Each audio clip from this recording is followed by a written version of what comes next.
The motive power for progress dwells in a combination of elements provided by the leaders of a nation and her people.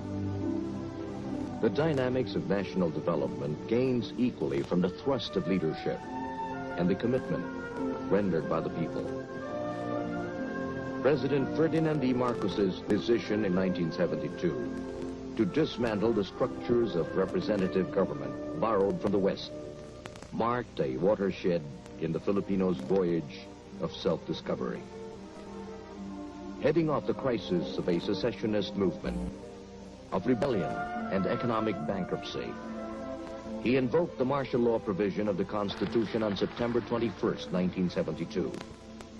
To lead the nation on a new political course, he launched a revolution from the center. Proclamation 1081, which embodied a program of reformation for Philippine society, was a radical and far-reaching decision by one man to recast the destiny of the Filipino people. It was not for one man. The vision of the new society needed the common man and the common will to make it a reality.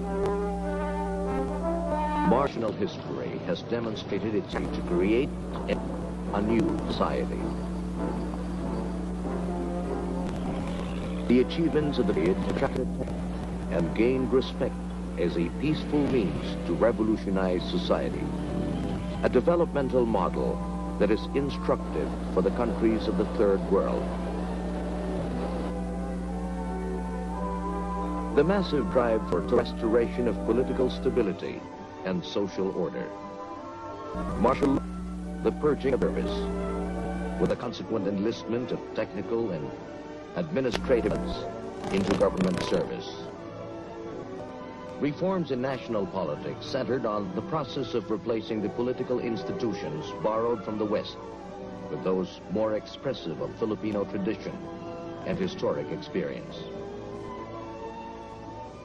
The activation of 42,000 citizen assemblies called barangays draws its inspiration from the concept of the village council, which served as the basic political unit of the pre-Spanish Malay society. The barangay today, families formed in every village and city district, decide on national and local issues and are consulted by national. Barangay representatives, including youth groups, make up the Sangguniang Bayan, or local assemblies on the municipal, city, provincial, and regional. At the national level is the Batasang Pambansa, inaugurated on June 12, 1978. A national plebiscite held early in 1981, shortly after he lifted martial law, expressed support for a combination of presidential and parliamentary system, with Marcos as president and chief of state, governing with a prime minister. But the precept underlying the political evolution has remained constant, rooted for the poor as a priority. Various measures in the last 8 years have done much to revitalize Philippine economy. The National Economic and Development Authority, NEDA, supplied the development efforts with a planning vehicle, which revamped a sluggish bureaucracy and stirred it into action. NEDA centralized control and designed specific policies to spur overall growth and development, with a goal to ensure every Filipino's sustenance, to attack the causes of underdevelopment at the roots, mass poverty, and mass deprivation. The period from 1972 saw a significant redirection in the Philippine import-export pattern. And exports and traditional trading partners has given way to diversification of goods and the opening of new markets.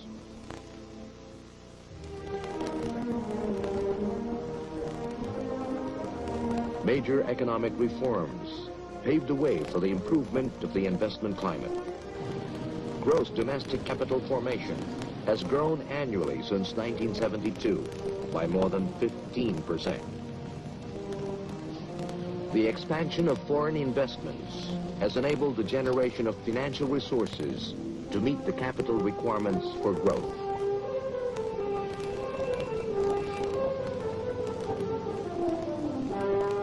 Economic policy has made foreign investment an instrument for progress, setting as priorities the numerous development projects designed to stimulate the economy's growth, as well as disperse industries in the rural areas, generate employment opportunities, encourage the growth of small and medium-scale industries.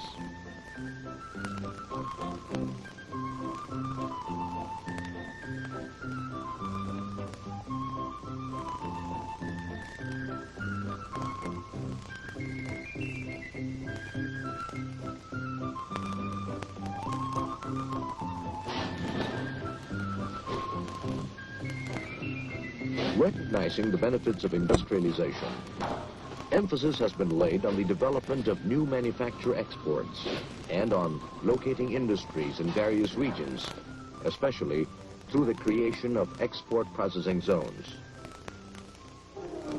The industrialization policy has been boosted by an accelerated energy program, which includes the intensified exploration for oil and gas and other hydrocarbons, and thus confronting the problem raised by the energy crisis. New coal deposits, such as those in the island of Semirara, have yielded new possibilities for energy sources. Cagayan Valley, Bicol, Mindanao, and Samar are being tapped for geothermal sources. 8 geothermal units, or geothermal centers of energy, are now operational.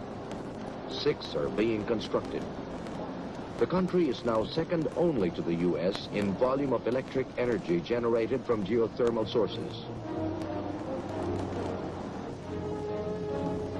Construction of the biggest hydroelectric power plant has begun in Magat Isabela. Other non-conventional sources of energy, including marsh or surface gas, biomass or geothermal energy, and exotic plants such as hanga, which produces juices that can burn like gas, are being studied as alternative energy sources. At the same time, more rural households have gained access to electricity. In 1972, about 76,000 rural households were tapped onto electric power. By 1980, more than 1 million rural households were enjoying the amenities provided by electricity.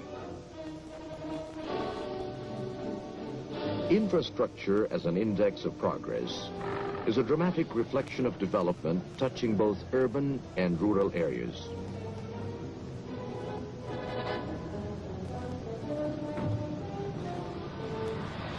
A network of highways, bridges, and ferries link the archipelago from north to south. Feeder roads link farmlands to marketplaces.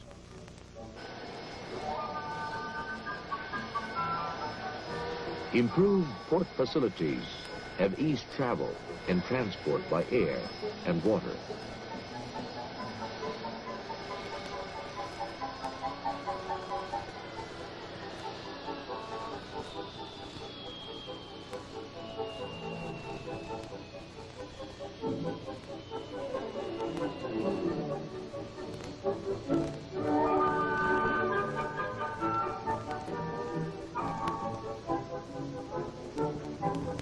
Water control systems serve the flow of progress. Dams provide hydroelectric power and make fields more productive through irrigation.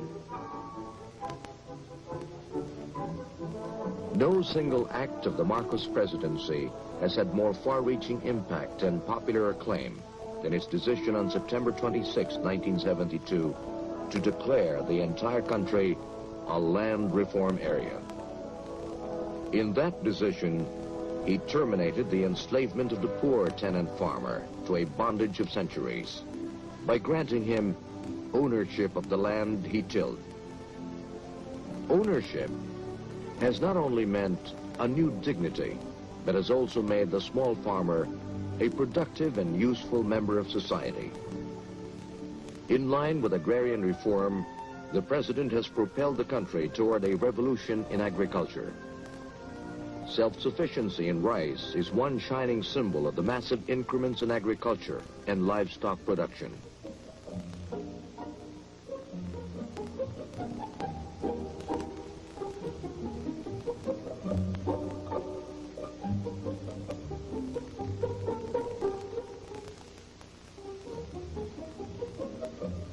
The Marcos years have seen unprecedentedly high investments in agriculture, irrigation schemes, adequate warehousing, price support programs, and the infusion of modern technology in the land.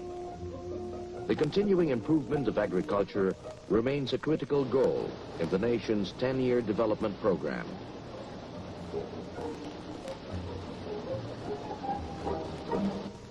Primary health care programs, supported by the increase in the number of hospitals, and rural health centers, have improved health conditions in the country. Nutrition programs which integrate various approaches of food assistance and nutrition education have battled to overcome malnutrition among children.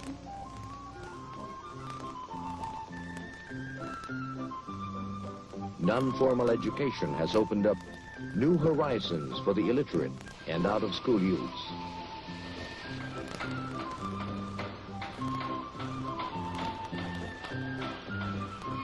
To assure the steady stream of productive opportunities, the National Employment Strategy has mobilized resources to create new job opportunities through skills training and the development of labor-intensive enterprises. The program targets families on the lower 30% of the income ladder. Under the new society, the workers' purchasing power have been propped up by minimum wage legislation to help redress the effects of inflation on the working class.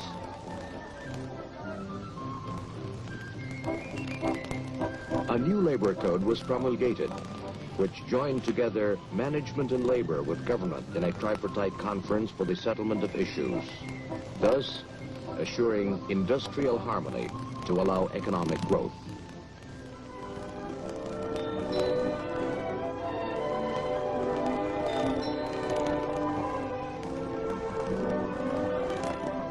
The headlong rush for economic advancement did not overlook the totality of man and his felt needs.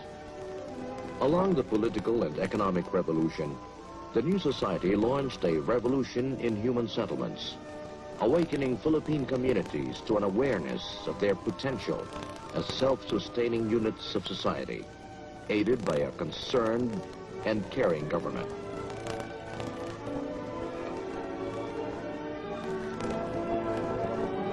In a developing country, the strategy to fulfill basic human needs approaches a life and death issue. The government has boldly dramatized commitment to its citizenry with the creation of the Ministry of Human Settlements in 1976 and the Metro Manila Commission under the leadership of Mrs. Imelda Romualdez Marcos.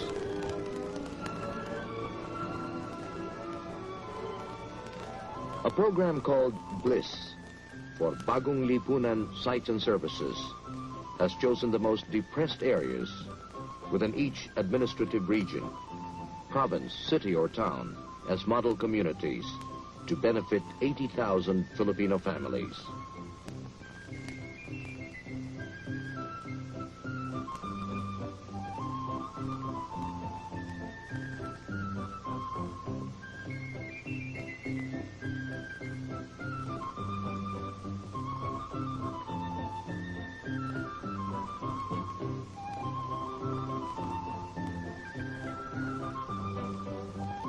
In Metro Manila alone, the evidence overwhelms with the magnitude of these efforts.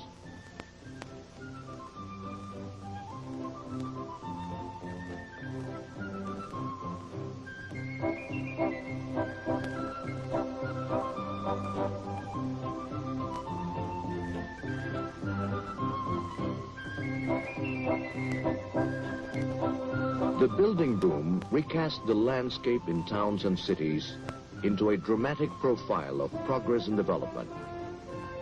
These advances in the economic field have been accompanied by achievements in the other sectors.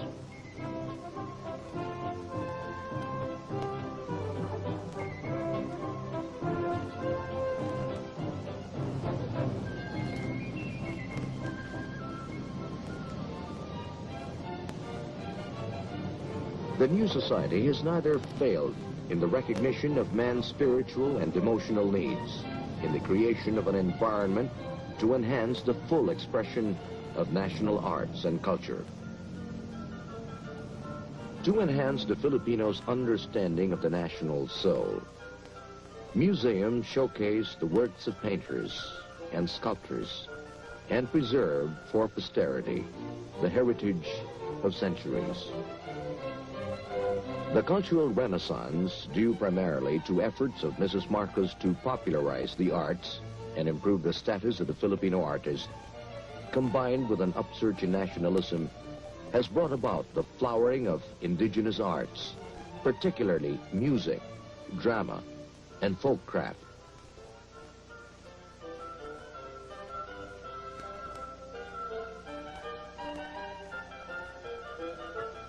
The cultural center of the Philippines has served as a home to Filipino performing artists and has hosted world talents in music, dance, and theaters.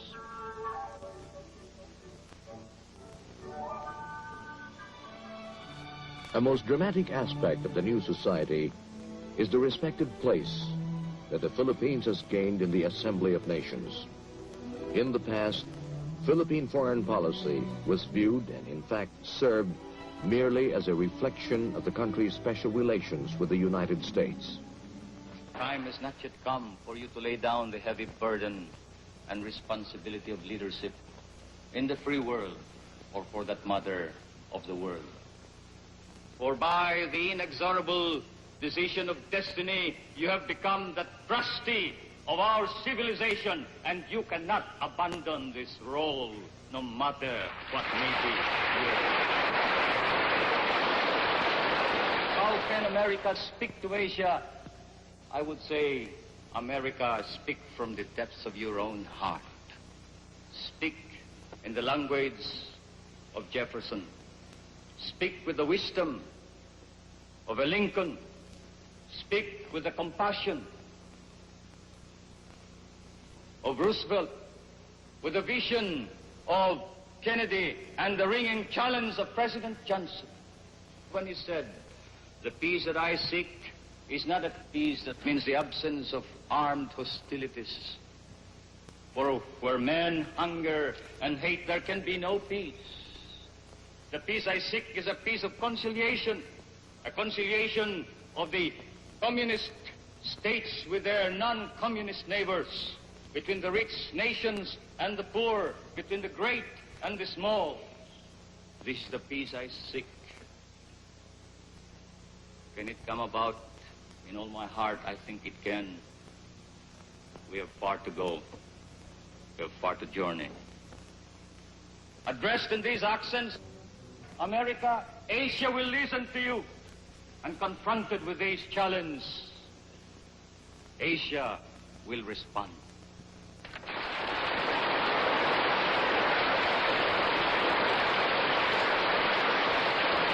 When I went to Arlington Cemetery, it was raining, and I was reminded of it being many days you would stay in a foxhole, the water up to your knees, and wondering how many boys of my age when I was a soldier were now in foxholes doing the same thing, eating and sleeping in the foxhole. And then, as I saluted the tomb of the unknown, one thought entered my mind: there, but for the grace of God, lies I. When I went to the U.S. Congress, I kept telling myself, These are hard-headed politicians. You make your appeal, but make it short and make it an objective, dispassionate appeal. But it didn't come out that way. I did feel it was a little emotional. But the most painful feeling that I have is that which I felt when I talked to my former comrades in the war. For they scoffed at our medals and laughed at our scars. Especially one particular scar that I bear with pride. With as much pride as any decoration that has been granted me. A scar from a wound I received in attempting to save the life of an American comrade. Where is your American friend now, they asked me. He is dead, and with him have died all our dreams. Yes, he was my American comrade. And he was a blood brother, for he fought in my native land. We were surrounded, as often we were. We had to break out. And in breaking out, I saw him fall and try to crawl to safety. I returned to him only to fall beside him. The blood of Filipino and American commingling in Philippine soil. As I cradled him in my arms towards a foxhole, he said, I die. But go tell them back home, you who will live. Tell them that I die with only one regret, and that is that America has failed us. And the Filipino that I was, as if I could retrieve him with my words from the hands of death, answered him with confidence. As I said, no, America does not forget, and America will not fail. Many years have passed since then. And time should have muted the tone of confidence, and the tyranny of circumstance should have eroded this memory. But today, I still say, as I have said to my people, no, America is just. America does not forget. America will not fail us. Thank you.